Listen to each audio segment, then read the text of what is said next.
এরা 4 যুগে নারীর দ্বারে ভিক্ষা করেছে, করে নাই? হ্যাঁ, কাশী বিশ্বনাথে দেবাদিদেব মহাদেব অন্নপূর্ণার কাছে বৈষ্ণব হয়ে আঁচলা ঝোলাতে কোনা ঝোলা নাকি বলছেন পেতে আছে। ঘরে যার অন্নপূর্ণা অন্নের অভাব নাই, লক্ষ্মী খাদ্যমন্ত্রী খাদ্যের অভাব নাই, সরস্বতী বিদ্যামন্ত্রী বিদ্যার অভাব নাই, গণপতি সেনাপতি নাকি বলছেন। হ্যাঁ, তাহলে তার কোনো যে জ্ঞানদাতা সিদ্ধিদাতা গণেশ, তাহলে কোনো মনে করুন অসুবিধা আছে? তবু কিন্তু মহাদেব ভিক্ষা করছে। রাবণ করেছিলেন ত্রেতা যুগের মধ্যেখানে, সে সীতার দরজায় পঞ্চবটির বনে কুঠুরিতে ভিক্ষা করে নাই বাবা। হ্যাঁ, তাহলে পঞ্চবটির বনে কুঠুরিতে ভিক্ষা করেছে রাবণ, আর রাধারানীর কাছে কৃষ্ণ মান ভিক্ষা করেছিল, করে নাই? হ্যাঁ, আর কলিতে গৌরাঙ্গ মহাপ্রভু জয় নিতাই গৌর হরি বল দেখবেন। এই আপনাদের মায়াপুর থেকে শ্রীনাথপুর, গঞ্জডাঙ্গা, ভারুইডাঙ্গা একবার এই এলাকাটা বুঝতে পারছেন। হ্যাঁ, চৌগাছা থেকে একবার ধুবুলিয়া বটতলা, একবার সকালবেলায় নিতাই গৌর হরি বল বললি একবার চাল ঝোলা পেতে পয়সা চলে আসছে না, আবার অনেকজনা নটকনের দোকানে বিক্রি করিতে জমি মানে কিনছে, কেউ আবার বন্ধক নিচ্ছে। আমাদের এলাকায় যাই তো মাঝে মাঝে দেখি, বলো বাবা 50 টাকা দিতে হবে। আপনি কোথা থেকে এসেছেন? কোথা থেকে আসছে এখন জানি না, খালি মায়াপুর, বুঝতে পারছেন। একটা জায়গার নাম করে দিলেই হইলো। তো যাই হোক, ভালো একটা স্ট্যান্ডার্ড জায়গা, তো সেই জায়গাটার নাম করে দিচ্ছে। কোথা থেকে আসছেন? না মায়াপুর, এই নবদ্বীপ, বুঝতে পারছেন। তার বাড়ি ইদ্রাকপুর না নবদ্বীপ না কোথা না ঘোলাপাড়া তাও জানি না। তো যাই হোক, সেই জন্য এই কলিযুগের মধ্যেখানে শুধু নয়, 4 যুগে তুমি নারীর দ্বারে ভিক্ষা করছো কেন? কি ভিক্ষা চাইছো তোমরা? পুরুষের যদি এত ধন সম্পদ থাকে, তাহলে নারীর কাছে ভিক্ষাটা চাওয়া কি তোমাদের সাজে? আমার কমিটি দাদা হয়তো বলবো অম্বিকা থেকে নিয়ে এসে আমি বিপদে পড়লাম তো, নাকি বলছেন? তবে আপনাদের বলছি না, সত্যি কথা, দুটো দাদা ভাই এনেছে আমাদেরকে, এ কথা আপনাদের বলবো, আমার ঘরের কথা, বুঝতে পারছেন। হ্যাঁ, স্বামী স্ত্রী ঝগড়া রাত 12টার পরে যখন এক বালিশে মাথা দিলে আর ঝগড়া থাকবে না নাকি, তেমনি অভিনয়ে দাঁড়িয়ে আমাকে 2-4টে কথা না বললে তো পয়সা কেউ দেবে না, নাকি বলছেন দেবে? তাহলে সেই জন্য তোমার কাছে এই কটা কথা আমি জানতে চাই। যিনি স্বর্গীয় আমাদের এই দুলাল ঘোষ মহাশয়, তার আত্মা শান্তি কামনার জন্য প্রতি বছর ন্যায় যে কবিগানের অনুষ্ঠান উনি বড় ভালোবাসতেন, তার স্মৃতির উদ্দেশ্যে যে দাদাবাবু কবিগানের আয়োজন করেছেন। এই কবিগান গাইতে গেলে পরে আমাকে পরশুদিন বললো ফোন করে, অম্বিকাদি আমার বাড়িতে একপালা কবিগান হবে, সেই গানটা করে দিতে হবে, তা একজনকে নিয়ে আসতে হবে। আমরা দুটো মেয়ে ছেলে শিল্পী তো পাবেন না এখন, কারণ মেয়ে ছেলে যে কোটা আছে সে কোটা আগে থেকে বুকিং হয়ে যাচ্ছে বাবা, বুঝতে পারছেন। তাই দাদাবাবু বললো তাহলে একটা ভালো শিল্পী নিয়ে আসতে, একটু রিভাবটা দেন হালকাটা, দাদা সাউন্ডের একটু রিভাবটা হালকা দেবেন। তাহলে একটা লেডিস আর একটা জেন্টসের গান ভালোই হয়, কারণ দুটো মেয়ে ছেলের গান সব সময় ভালো হয় না, তাই না? দুটো মেয়ে ছেলে থাকলে পরে বেশি অশান্তি হয়, বুঝতে পারছেন। আমি তো বলছি, কারণ আমি মেয়ে ছেলে হই, আমি দেখছি বেশি মেয়ে ছেলের গান করলে পরে মেয়ে ছেলে হয়ে বেশি অশান্তি হবে। তা দাদাবাবু বললেন এক কাজ করুন, তাহলে একটা লেডিস একটা জেন্টস হোক। এবার আমার যিনি পাল্লাদার, আমার গান তো আপনারা এই এলাকায় প্রচুর শুনেছেন, সেদিনও পঞ্চমীতে হয়েছে, নিদয়াতে হয়ে গিয়েছে। হ্যাঁ, তা আবার এই সামনেই দেখবেন আমার কদিন পরই আমি চলে আসব। এবার আমার যিনি পাল্লাদার, মাননীয় বরণীয় পূজনীয় হর্ষবর্ধন রায় মহাশয়, উনি স্বর্গীয় তপন চ্যাটার্জির ছাত্র, বুঝতে পারছেন। যে তপন চ্যাটার্জি আপনাদের এখানে গান করতেন, ওনার ছাত্র। তা আমি দেখলাম একবার নতুন মুখ তো নদিয়ার মধ্যেখানে একবার নিয়ে যাই, অনেক গান করেছে আশেপাশে, কিন্তু আপনাদের এই ভারুইডাঙ্গা এই দিকটাতে উনি আসেননি। তো নতুন আপনাদের ভালো লাগবে আশা করি। এবার ধরুন এই কবি গান গাইতে গেলে একটা বিষয় চাই নাকি বাবা। আমি একটু আগে এসেছি, আমি অনেক আগে চলে এসেছি। আমি যখন এসেছি তখন মোটামুটি প্রায় 10:30 কি 11টা এরকম হবে, ওই টাইমে এসেছি। আমার দিদি ভাইরা আসার সঙ্গে সঙ্গে মুড়ি দিয়েছে, মোষের দুধে চা দিয়েছে, খাবার দাবার দিয়েছে, চান টান করে স্নান টান করে ভাত খাওয়া যখন আমাদের হয়ে গেল, তারপরে এবার উনি এলেন। উনি পয়নে একটায় ঢুকেছেন, আসার সঙ্গে সঙ্গে ওনাকে চা শরবত মিষ্টি ইত্যাদি যা দেওয়া দিয়েছে। এবার একটা বাসা ঘর দিয়েছে, উনি স্নান টান করে একটু স্নান করে খাওয়া দাওয়ার পর মনে করে বিশ্রাম করছে। এবার যেই পয়নে 3টে বেজে গিয়েছে, আমার কমিটি দাদা চলে গিয়েছে। একবার দাদাবাবু বলল অম্বিকাদি আর বসে থাকলে চলবে না, এবার আসরে ঢোল দিতে হবে নাকি বলছেন। আর দুজন ভদ্রলোক কি বলছে, দিদি এবার ঢোল ফেলে দেন। আর ঢোল ফেলে দিলে পর আর গান হবে নাকি। এই দুর্গাপুজোর সময় ঢোলটার দাম 10,000 টাকা ছিল, বুঝতে পারছেন, 4 দিনে এর কত বাজার। তাহলে ঢোল ফেলে দিলে গান হবে না। তো দাদাবাবু বললেন আসরে ঢোল দিতে হবে। এবার আসরে ঢোল দেওয়া হয়ে গেল। বিষয় যাহা দিয়েছে মদের কানে শোনা গেল, 4 যুগে হবে আলোচনা আমাদেরও ভালো। আমি বললাম কোন বিষয়ে হবে কবি গান, রাখতে পারি জানো আমি সতার ওই যেমন। এমন সময় আপনারা জানেন মহাজ্ঞানী, আমার দাদা বাবুরা বলে কথা শুনুন একটু বলি। আজ বিষয় হবে মদের গো নারী পুরুষ ভাই, তবে নারী পুরুষ ভেবে বোদের বাবা বোদের মা তো হবে নাই। নারী পুরুষ ভাববেন না, আস্তে ছোট করো, একটু ছোট করো। নারী পুরুষ ভেবে আপনারা ভাববেন না যে বোদের বাবা বোদের মা হবে না, কি বলছেন? কারণ চার যুগে সত্যতেও যদি নারায়ণ হয় আমি লক্ষ্মী, তেতায় ও রাম হলে আমি সীতা, দাপরে কৃষ্ণ হলে আমি রাধা, ও কলিতে গৌরাঙ্গ মহাপ্রভু হলে আমি তখন বিষ্ণুপ্রিয়া, নাকি বাবা? ও যদি কান্না হয় আমি তখন কান্নি, নাকি গো? কিন্তু আমি যদি কান্নি হই, এ ভদ্রলোক আর কান্না সাজবে না, ভদ্রলোক আর কান্না সাজবে না, ভদ্রলোক আর কান্না সাজবে না, ভদ্রলোক আর কান্না সাজবে না। ওরে হবে মদের আজ আলোচনা, ভদ্রলোক আর কান্না সাজবে না। এবার দেখাশোনা করতে হবে, এবার দেখাশোনা করতে হবে।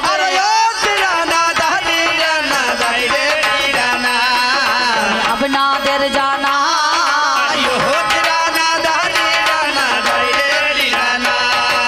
কোথায় মদের দেখাশোনা আলোচনা যে হয়, পাঁচটা ভাব আছে, সখ্য, দাস্য, শান্ত, বাৎসল্য, মধুর, নাকি বাবা? শান্ত ভাবের কাদের ভাব? সত্যযুগে যিনি ঋষিমণিগণ যারা ছিলেন তাদের হচ্ছে শান্ত ভাব, নাকি? দাস্য ভাবের ভাবকার ত্রেতা যুগের মধ্যে এখানে প্রভু রামচন্দ্রের দাসত্ব করেছেন কে? নাম যার হনুমান। তিনি দাস, দাস হয়ে কর্মচারীর মতো তিনি যে আদেশ করেছেন তাই তিনি পালন করেছেন, তাই না? সখ্যভাবে কে পেয়েছেন? নামজার পঞ্চ পাণ্ডবের মধ্যে এখানে তৃতীয় পাণ্ডব যিনি অর্জুন, যিনি ভগবানকে অর্জন করেছেন, লাভ করেছিলেন, যিনি সখারূপে বন্ধুরূপে তাকে পেয়েছিলেন, নাকি বলছেন? তার হচ্ছে সখ্য ভাব। তাহলে শান্ত, দাস্য, সখ্য, বাৎসল্য ভাবকার মা যশোদা, পিতা নন্দ কৃষ্ণের জন্য কেঁদে কেঁদে তিনি অন্ধ। আর মধুর ভাবের ভাবকাদের বোঝ গোপীরা আর রাধা রানীরা, নাকি বলছেন? এটা হচ্ছে মধুর ভাব। শ্রীরাম বৃন্দাবনের মধ্যেখানেই সেই মধুর ভাব। তাই স্বয়ং ভগবান শ্রীকৃষ্ণ জনার্দনকে পাওয়ার জন্য, মা যশোদা তিনি কিন্তু গোপালকে পাওয়ার জন্য, তার মনের বাঞ্ছাকে পূর্ণ করার জন্য তিনি কেঁদেছিলেন। তিনি কি বললেন? তুমি নন্দ দুলাল বোঝের গোপাল, মা যশোদার নয়নমণি, তুমি নন্দ দুলাল বোঝের গোপাল, মা যশোদার নয়নমণি, তুমি নন্দ দুলাল বোঝের গোপাল, মা যশোদার নয়নমণি। ঘুমে যদি মার ভেঙে যায়, চোখ মিলেছে জনতা কা, ঘুমে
আজ তেমন জানা গেল, তাই কোথায় আমাদের দেখা শোনায়, আজ কোথায় আলোচনা হলো। যেই দিন ছিল না ব্রহ্মাণ্ড, কেবল শুধু জলকাণ্ড, গাছপালা কিছুই তো ছিল না। ঘটাকেতে দৃষ্টি করি, ঘটপত্রের সৃষ্টি করি, আমার ভেসেছিলেন শ্যাম কালো সোনা। ভাসতে ভাসতে প্রভুর আমার ঝরে পড়ল ঘাম, তা হইতে জন্ম নিল আদ্যা শক্তি নাম। আদ্যা শক্তি মহামায়ার জন্ম হইয়া গেল, ওরে কর জোরে প্রভুর কাছে কহিতে লাগিল, কোন কারণে সৃষ্টি আমায় করে দিলে, আমার একটুখানি বলো কথায় আজ জানবো মূলে। প্রভু বলে পৃথিবীতে একাই আছি আমি, তোমার দ্বারাই জগৎখানা সৃষ্টি করো তুমি। নারী বলে শোনো কথা তোমারে জানাই, সত্যিকারে তত্ত্ব কথা আমি বলে যাই। ঘর আছে দুয়ার নাই, মানুষ আছে কথা নাই, ভেবে দেখো মনে আমি কেমন করে সৃষ্টি করব, বলো না যতনে। এমন সময় প্রভু আমার জানি জনার্দন,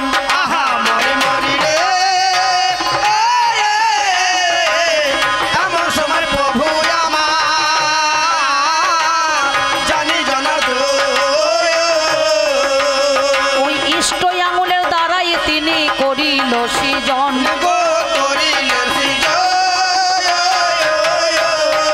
তর্জনী বাবা একে দিল, তর্জনী বাবা একে দিল, তর্জনী বাবা একে দিল, তর্জনী বাবা একে দিল। আমি জানাই কথাই আজ তোমাদের ভালো, তর্জনী বাবা একে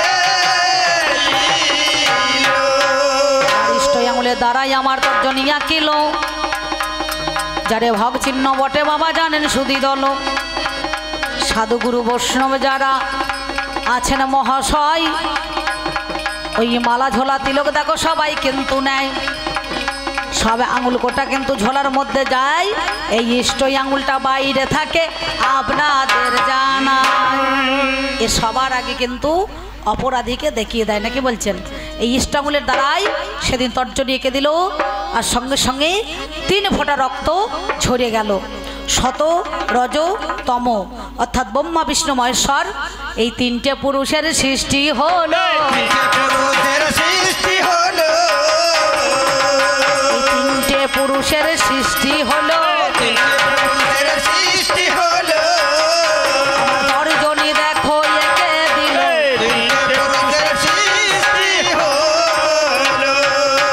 শত রজ তম এই 3টে পুরুষের সৃষ্টি হয়ে গেল। সঙ্গে সঙ্গে সেদিন নারী নাম পেল ভগবতী, নাকি বাবা? ভগদান করলেন ভগবান, তিনি নাম পেলেন ভগবান, আর নারী হলো ভগবতী। এই ভগবতী বাদ দিয়ে এই পুরুষ সমাজ নারীকে সেদিন ওরে ভোগের বতী সাজাইয়ে দিল, এরা ভোগের বতী বাবা সাজাইয়ে দিল। আমি জানাই কথা আপনাদের ভালো, এইখানেতে আমাদের এক রকমের দেখা শোনা। সঙ্গে সঙ্গে সৃষ্টিকর্তা ব্রহ্মার কাছে গেল, বলল তুমি নারীকে ঋতুমতী হয়েছে, এই ঋতুকে রক্ষা করো। ব্রহ্মা বলছে আমার দ্বারা হবে না, যে দ্বারে বেরোয় পুত্রের মাথা সে দ্বারে হয় না ভজনের কথা। সঙ্গে সঙ্গে মা বলল তাহলে এক কাজ করো, আজ থেকে তোমার চতুর্মাতা হয়ে যাবে, চতুর্মাতা হয়ে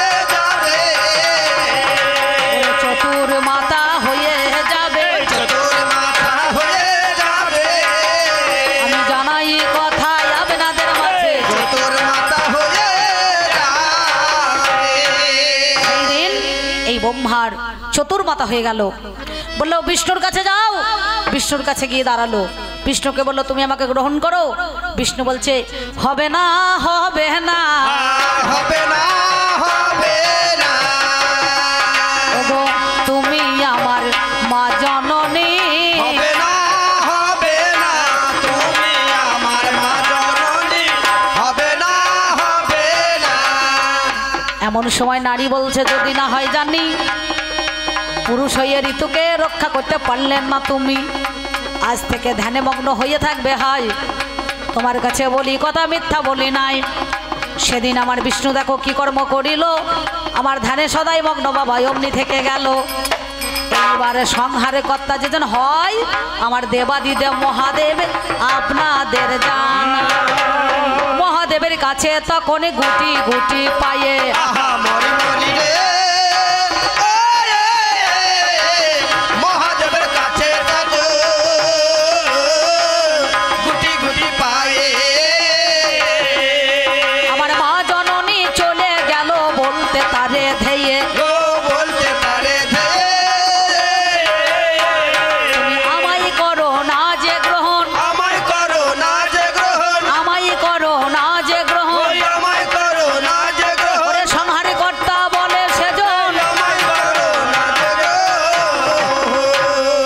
ও, আমি তোমাকে গ্রহণ করতে পারি, তবে এই রূপে হবে না, কথা তুমি শোনো। এই রূপে হবে না মা, কথা তুমি শোনো। আহা বেশ বেশ, একটুখানি আমার কথা মন দিয়ে জানো। আহা বেশ বেশ, যদি এই রূপটা দেখো ওরে পাল্টাতে পারো, আহা বেশ বেশ, ওরে সত্যিকারে বলি কথাই আমারই কথা ধরো। আহা বেশ বেশ, এই বলিয়া কি করিল জানেন মহাশয়, ভাবের মাঝে সবার কথাই আমি বলে যাই। একে একে সেদিন আমার কি কর্ম করিল, 107 বার দেখো আমার দেহে বিদহের জলে ভালো। এই দেবী দহের জলে যখন রূপ ত্যাগ করেছে জানি, এই 108টা হরের মালা বাবা কণ্ঠে ধারণ করলেন তিনি। আরে জানো দেশে মারা গেল, আর একে একে মহাদেব ওই সংহারকর্তা দেবীদয়ের জলে যখন দেহটাকে ত্যাগ করলো, তখন এক একটা করে কণ্ঠের হার খুলে নিয়েছিল। যত্র জীব তত্র শিব, যত্র গৌরী তত্র নারী। দেখবেন প্রতিটা পুরুষের কাছে এই গলার কাছে নলির কাছে একটা দেখবেন বাঁশের মতো গিঁট আছে বাবা, নাকি কথা তো বাবু নাই? আর প্রতিটা মাদের কিন্তু ওই গিঁটটা নাই একবারে প্লেন আছে, নাকি বলছেন? তাহলে সেদিন আমি এই পুরুষকে প্রথম স্ট্যাম্প দিয়ে দিলাম। আর বর্তমানে 5 রকমের ভাব আছে। আমি যদি মা হই, পুরুষ আমার কে হবে না ছেলে, মানে সন্তান। আমি যদি বোন হইও আমার ভাই, নাম্বার 2। আমি যদি কন্যা হইও আমার পিতা, নাম্বার 3। ঠাট্টা তামাশার মধ্যেখানে রসালাতে আমি যদি নাতনি হইও তখন আমার দাদু, নাকি বলছেন? বলে দাদু আর নাতনি ঠিক মনে হচ্ছে কচি আমের চাটনি, নাকি বাবা? হ্যাঁ, তাহলে 4 রকমের সম্বন্ধ গেল। আর ও যদি আমার স্বামী হয়, আমি তখন অর্ধাং গিন্নি। তাহলে অর্ধেক অঙ্গের মালিক যিনি তারে কয় অর্ধাং গিন্নি। তাহলে ওর সঙ্গে আমার দেখাশোনাটা সেইভাবেই হবে। কোথায় হলো বাস্তবের মধ্যে? এখানে আগেকার দিনে বিয়ে হয়তো দেখবেন কুচ ধরিয়ে বাবা মা যাকে দেখে দিত, নারীরা পুরুষ হোক বা নারী হোক সেটাকে নিয়ে সংসার করতো, গ্রহণ করতো। কানা হোক, ঘোড়া হোক, ল্যাগড়া হোক, নাকি বলছেন? আর এখনকার দিনে বিয়ে কি ধরে হচ্ছে? ফোন ধরি, নাকি বলছেন? বলে হ্যালো তুমি কোথায়? বলে আমি বেলতলায়। বলে তুমি কোথায়? বলে আমি তালতলায়। বলছে চলে এসে শ্রীনাথপুরের কালীতলায়, নাকি বলছেন? এই বিয়ে হয়ে গেছে তলায় তলায়, নাকি? ছেলে মেয়ে কিন্তু কেউ টের পাবে না। তাহলে ওর সঙ্গে আমার প্রথম দেখাটা কোথায় হলো? প্রথমে দেখা হলো মদের নয়নে নয়নে, প্রথম দেখা হলো মদের নয়নে নয়নে, প্রথম দেখা হলো মদের নয়নে। সদাই তুমি আমি দুইজনাতে, তুমি আমি দুইজনাতে, শয়নে আর স্বপনে। প্রথম দেখা হলো মদের নয়নে নয়নে, প্রথম দেখা হলো মদের নয়নে। এই নয়নে নয়নে বান বরিশনে, তাহাতে জমিলতি হৃদয়ে হৃদয়ে মধুর আলিঙ্গনে, তাহাতে জমিলরি অধরে অধরে বা কালাপনে পি জন্ম নিল। সেদিন নয়নেতে আমাদের বাবা দেখা হয়ে গেল। প্রথমেতে নয়নে নয়নে যখন দেখাশোনা হয় তখন বান বরিশন হয়, নাকি বলছেন? নারীর একটা বান আছে চুয়াতো বান, আর পুরুষের বান আছে মদন বান, নাকি বাবা? এই মদনের সঙ্গে চুয়াতো বান যখন আকর্ষণ হবে তখন তার পলক পড়বে না, পড়বে না। তাহলে প্রথম দেখা নয়নে, তারপরে বাক আলাপনে। নয়নে যে দেখাশোনা হয়ে গেল, মনে মনে হতো, মনে মনে ভাবলো এই নারীটার সঙ্গে দুটো কথা বললে আমার জীবনটা একটু ঠান্ডা হইতো, নাকি বলছেন? যেই বাক আলাপনে কথা হয়ে গেল, আর অধরে অধরে হৃদয়ে মধুর আলিঙ্গনে একবার জড়িয়ে ধরলে এই মনের আশাটা মিটে যেত, মনের আশাটা মিটে যেত। তোমার 3 রকমের দেখা শোনা। তাহলে সেই জন্য আমি আপনাদের মধ্যেখানে দাঁড়িয়ে আমার দেখাশোনা, সেই জায়গাটা দেখাশোনা করে আজ আলোচনা করে, সেদিন 7 বারের পরে 8 বার যখন রূপ পাল্টালো, শিব দুর্গার বিয়ে হলো। জানেন মহাশয়, সেই দিনে গলায় বরমাল্য দেয়।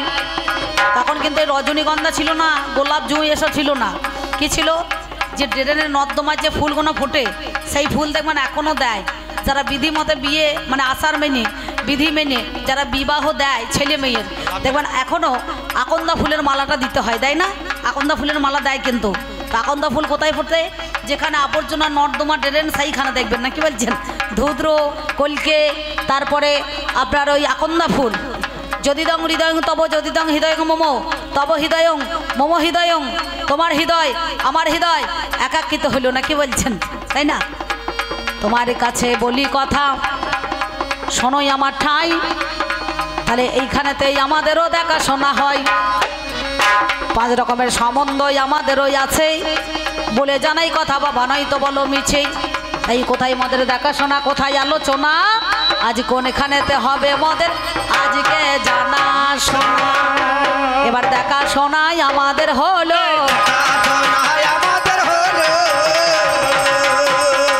দেখাশোনা বাবাই আমাদের হলো।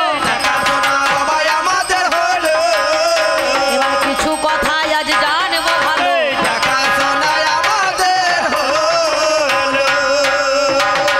দেখাশোনা যখন হয়ে গেল, তোমার সঙ্গে আমার কিছু কথা এবার আলোচনা হবে।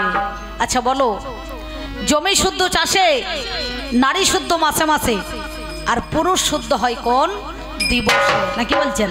পুরুষ সব সময় শুদ্ধ নয়, কিন্তু যে মন্দিরে একটা গামছা পরে উঠে পড়লাম, কি একটা কাঁচা ধুতি পড়লাম, তা কিন্তু নয়। তার একটা দিবস আছে, তার একটা ক্ষণ আছে, তার একটা নিয়ম আছে। তাহলে জমি শুদ্ধ চাষে, নারী শুদ্ধ মাসে মাসে, আর পুরুষ শুদ্ধ হয় কোন দিবসে? তুমি আমার কাছে খুলে বলো, আমার কাছে খুলে বলো, আমারই কাছে খুলে বলো, আমার কাছে খুলে বলো, আমি তোমার কাছে কথা জানবো ভালো। আমার কাছে খুলে বলো। এই গেল প্রথম কথা। আর একটা কথাই আমি গাই, আপনারা জ্ঞানী জনে জানেন মহাশয়। আচ্ছা বলো তো, 4 যুগের মধ্যেখানে তোমরা নারীকে গো জানি কেন কাঁদাও, বলো দেখি একটুখানি শুনি। 4 যুগে তোমরা নারীকে কাঁদাও কেন? কারণ সত্যি কথা বলি, সত্যতে দুর্বাসার অভিশাপে সেদিন লক্ষ্মী পাতালে চলে গেল, নাকি বাবা? তাহলে দোষ করলে তুমি উদর বোঝা বুদর ঘাড়ে চাপাইলে কেন? নাকি যে দোষ করছে তাকে কিন্তু সাজা পাওয়া দরকার। একজন দোষ করছে আর একজন সাজা পেয়েছে, নাকি বাবা? হ্যাঁ, দেবরাজ ইন্দ্র পারিজাতের মালা সেদিন একটা হাতির গলায় পরিয়ে দিয়েছিল, তাই নাই? খেপা হাতির গলায় পরিয়ে দিয়েছে। আর দুর্বাসা মুনি ক্রোধ হয়ে, রুদ্ধ হয়ে পাতালে লক্ষ্মীকে চলে যেতে বলল। কেন বলল? তোমাদের বোঝা আমরা নেব কেন? কিসের জন্য? তুমি যে দোষ করেছো, তুমি অপরাধী হয়ে সেই দোষের বোঝা ঘাড় পেতে না নিয়ে এই নারীকে বহন করতে হলো কেন? এই গেল এক কথা। ত্রেতা যুগের মধ্যেখানে জানি যখন ছিলাম আমি তোমার সঙ্গে সীতাই ওরে শুনি, সতীর দেবতাপতি জীবনের ওসার পুজিতেই এসেছি ভাবে চরণ তাহার। সতী নারী পতি ছাড়াই আর তো কিছু নাই, আপনারা জ্ঞানী জনে জানেন মহাশয়। রামচন্দ্র যেদিন আমার বনবাসে হইল, সীতাই আমার 14 বছর বনবাসে ছিল। আবার 14 বছর বনবাস পরে যখন অযোধ্যা নগরে ফেরে পুনরায় দিয়ে এলো বাল্মীকির তপবনে তাকে বাবা ওরে কিসের জন্য পুরুষ তোমারে জানাই একটা নারীর দুটো সাজা কি কখনো হতে হয়? একটা আসামির দুটো সাজা হবে না, আসতে একটা আসামির দুটো সাজা হবে না, হয় 12 বছর প্রথম থেকে জেল হবে, নাহলে তার ফাঁসি হবে নাকি? 12 বছর জেল খাটার পর কারো ফাঁসি হয়? হবে না। তাহলে একটা দ্বন্দ্ব দিতে হবে তাকে, তাহলে ন্যায় বিচার করতে হবে। তাহলে সেদিন স্বামীর সঙ্গে 12 বছর বনবাস হওয়ার পরও আবার বাল্মীকির তপবনে 5 মাসের গর্ভবতী সীতাকে কেন বাবা বনে দিল? আমার কেমন স্বামী হলে ভালো?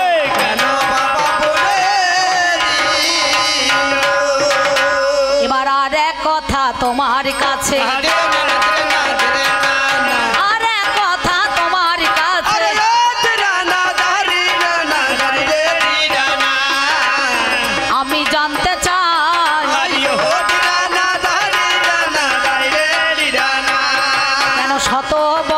কৃষ্ণ বাবা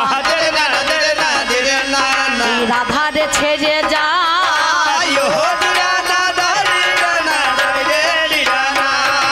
শত বছর কেন তুমি চলে ওরে গেলেই? কোন কারণে বলো, কথা জানবো কথার মূলে। কলিযুগে নাম যারে গৌর হরি হলো, মা কাঁদিয়ে বউ কাঁদিয়ে আমার গৌর পালিয়ে গেল। নবদ্বীপ পরিত্যাগ করে কাটোয়ার কাঞ্চননগরে কেশব ভারতীর কাছে দীক্ষা নিয়ে মধু নাপিতের কাছে মাতার কেশ মন্ডন করে তিনি জীবের দ্বারে দ্বারে নাম দিতে গেলেন। কিন্তু ঘরে বাইরে এক মন, তবে হয় কৃষ্ণ দর্শন। সেদিন আমি বলেছিলাম আমার গৌর হরিকে যদি আমি না পাই তাহলে তুমি তোমার কৃষ্ণকে পাবে না, নাকি বাবা? ওরে বোঝের কোকিল বোঝে জানা, কোকিল বোঝে জানা, আমি বলি কথায় আজ শোনো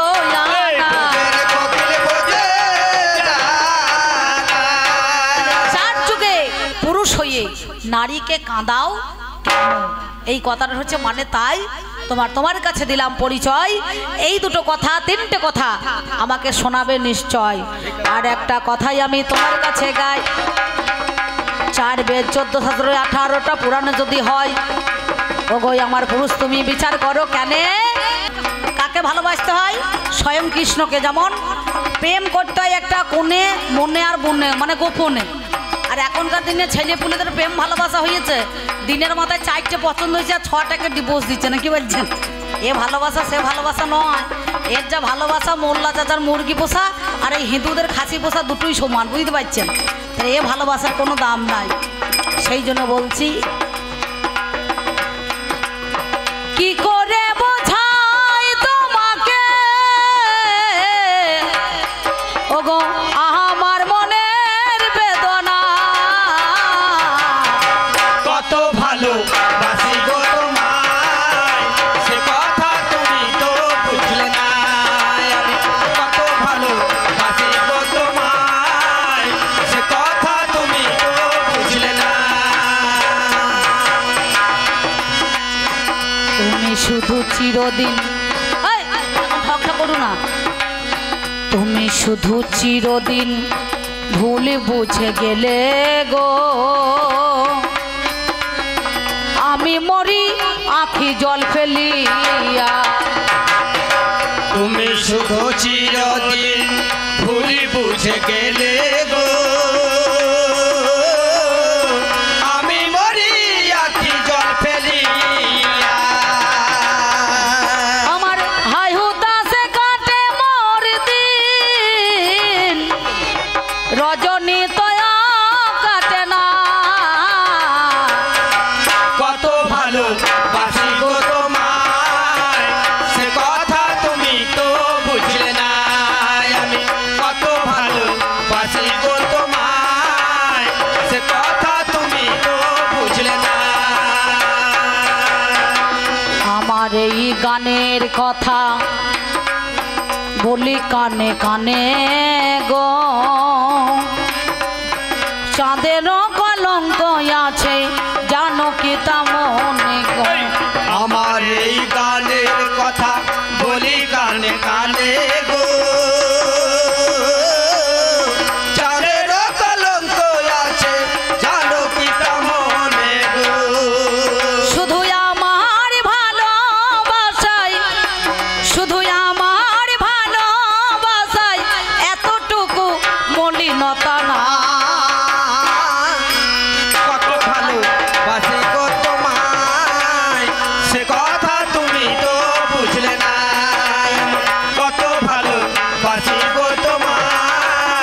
সে কথা তুমি তো বুঝলে না আমি কত ভালোবাসি গো তোমায় সে কথা তুমি তো বুঝলে না আজকে আমার দলের ছেলে কোনো সব আই বড়ই থেকে গেল চরম চরম করে বাজাইছে বুঝতে পারছেন হ্যাঁ জানি তো আমার ঝন্টু দাদা বুঝতে পারছেন মানে প্রধান সাহেব যাই হোক উনি 200 টাকা দিয়ে পুরস্কার দিয়েছেন এই এলাকাটা সত্যি কথা আমি মঞ্চে দাঁড়িয়ে বলতে পারি আমাদের ঝন্টু দাদার প্রথম পার্থ দাদা আমাকে ফোন করে যে অম্বিকাদি একপালা গান আমাদের নির্দয়া করতে হবে সেই যে নির্দয়া ঢুকলাম আজ পর্যন্ত আমি বলছি ছেড়ে দেন ওরা বলছে আমি ছাড়বো না বুঝতে পারছেন তা যাই হোক আমার দাদাবাবু সুন্দর ভালো মনের মানুষ উনি 200 টাকা দিয়েছেন আমার আরেক দাদা ভাই দিদি ভাই এসে 100 টাকা দিয়েছেন তবে টাকা আমাকে একা দিয়েন না আমার ঘরের লোকটাকেও কিছু দিয়েন না কি বলছেন কারণ আমাকে একা দিলে তো হবে না কারণ মনক্ষুণী হবে যাক সুন্দর তাই মনোবাক্যে প্রার্থনা করছি গোবিন্দের কাছে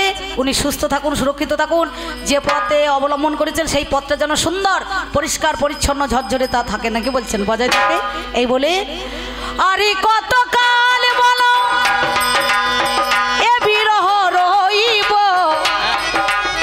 সাথী হারা পাখির মতো নীরবে যে রইব সাথী হারা পাখির মতো নীরবে যে রইব আরে কত কাল বলো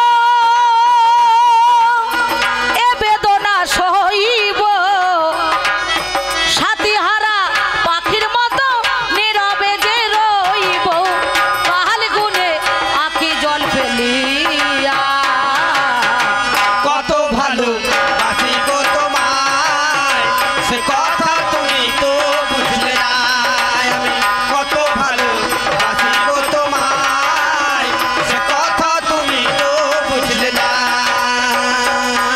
আমি কি করে বোঝাই তোমারে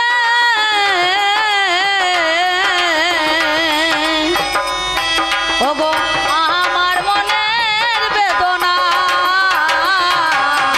কত ভালোবাসি গো তোমায় সে কথা তুমি তো বুঝলে না আমি কত ভালোবাসি গো তোমায় সে কথা তুমি তো বুঝলে না আমি কত ভালোবাসি গো তোমায় সে কথা তুমি তো বুঝলে না আমি কত ভালোবাসি গো তোমায় সে কথা তুমি তো বুঝে না আর একবার আমার মায়ের উলুধ্বনি আর বাবার একবার কৃষ্ণ প্রেমানন্দে হরি হরি বলুন তো শুনি ও মা দেখি সবাই মিলে একবার উলুধ্বনি দেবেন তো বেশ এইখানে উলুধ্বনি পড়িস তো বুনা কি বলছেন যাক আমি প্রথম পালা এখানে রাখলাম উনি আসুক ভালো শিল্পী আপনাদের গ্রামে নতুন নিয়ে এসেছি আমার মুখ তো আপনারা অনেকবার দেখেছেন নাকি বাবা তাই তো হ্যাঁ এবার একটু নতুন উনি একটু ভালো দেখবেন সুন্দর